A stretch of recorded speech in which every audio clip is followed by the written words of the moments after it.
Madam नमस्कार, मी अलका दुधकर बोलतेय, Mumbai mirror मधून पत्रकार.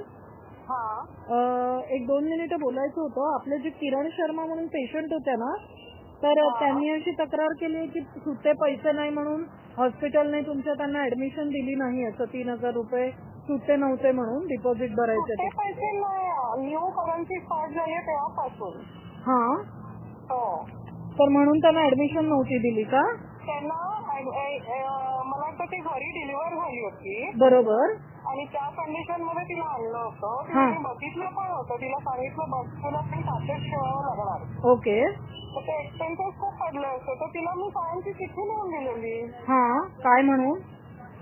की सायन मध्ये ऍडमिट व्हायला लागेल आणि बच्चूला ताब्यात ठेवावं लागेल म्हणून. ओके. ती माझ्याकडे झालीच नव्हती डिलिव्हर, घरून ते घेऊन आलेले. बरोबर, पण ती तुमची पेशंट आहे ना आधीपासूनची? आधीपासूनची पेशंट असेल पण तिला ताब्यात पण बेबी ठेवायला लागलं असतं, त्याचं पण खर्च लागला असतं ना. She was not affording. She did not have the currency. Okay. मग मी काय करणार त्या पेशंटचं तिकडे?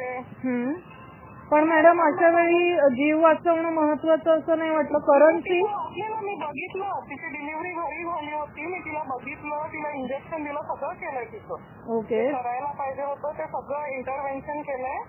आणि मग ती ऍडमिशन साठी तिच्याकडे पैसे नव्हते, तर मी जबरदस्ती तिला नाही ऍडमिट करू शकत ना. पण ते लोक सांगतायत की आमच्याकडे आम्ही पैसे द्यायला तयार होतो, आमच्याकडे सुट्टे पैसे नव्हते जे आम्ही 1 तासात नव्हते. नाही, हे चेंज झाली ना करन्सी, त्याच्यानंतर ते आलेले. बरोबर मॅडम, तर ऐकून तर घ्या ना माझं एकच मिनिट.